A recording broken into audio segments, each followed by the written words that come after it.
I have the high privilege and distinct honor of presenting the President of the United States.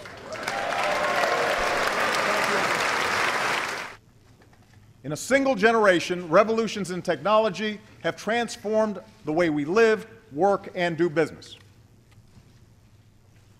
Meanwhile, nations like China and India realized that with some changes of their own, they could compete in this new world.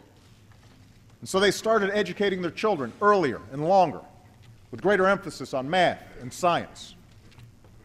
They're investing in research and new technologies.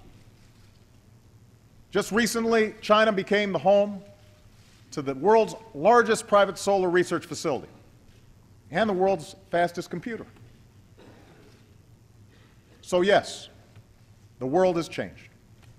The competition for jobs is real. But this shouldn't discourage us. It should challenge us. We are the first nation to be founded for the sake of an idea. The idea that each of us deserves the chance to shape our own destiny.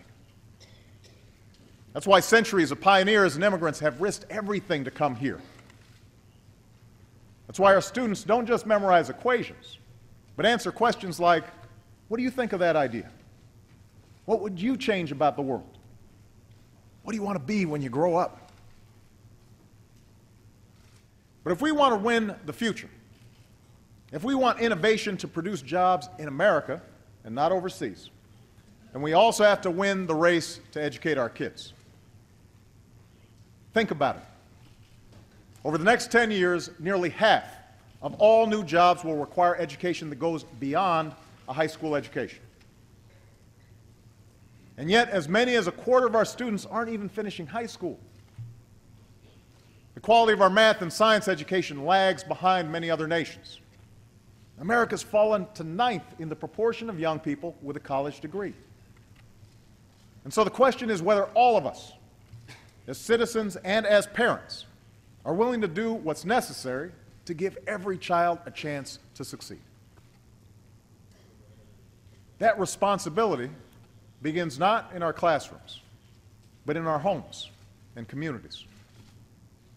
It's family that first instills the love of learning in a child. Only parents can make sure the TV is turned off and homework gets done. We need to teach our kids that it's not just the winner of the Super Bowl who deserves to be celebrated, but the winner of the science fair. We need to teach them that success is not a function of fame or PR, but of hard work and discipline. Our schools share this responsibility. When a child walks into a classroom, it should be a place of high expectations and high performance. But too many schools don't meet this test. That's why instead of just pouring money into a system that's not working, we launched a competition called Race to the Top. To all 50 states, we said, if you show us the most innovative plans to improve teacher quality and student achievement, we'll show you the money.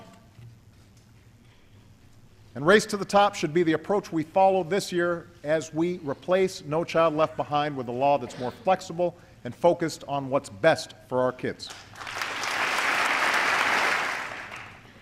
You see, we know what's possible from our children when reform isn't just a top-down mandate, but the work of local teachers and principals, school boards and communities. Take a school like Bruce Randolph in Denver. 3 years ago, it was rated one of the worst schools in Colorado. But last May, 97% of the seniors received their diploma. Most will be the first in their families to go to college. And after the first year of the school's transformation, the principal who made it possible wiped away tears when a student said, "Thank you, Miss Waters, for showing that we are smart and we can make it." Let's also remember that after parents, the biggest impact on a child's success comes from the man or woman at the front of the classroom. In South Korea, teachers are known as nation builders. Here in America, it's time we treated the people who educate our children with the same level of respect.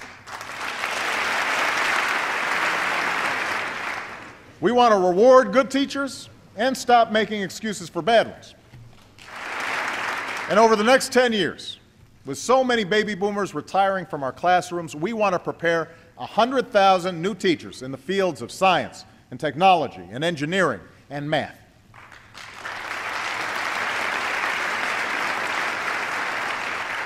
In fact, every young person listening tonight who's contemplating their career choice, if you want to make a difference in the life of our nation, if you want to make a difference in the life of a child, become a teacher. Your country needs you.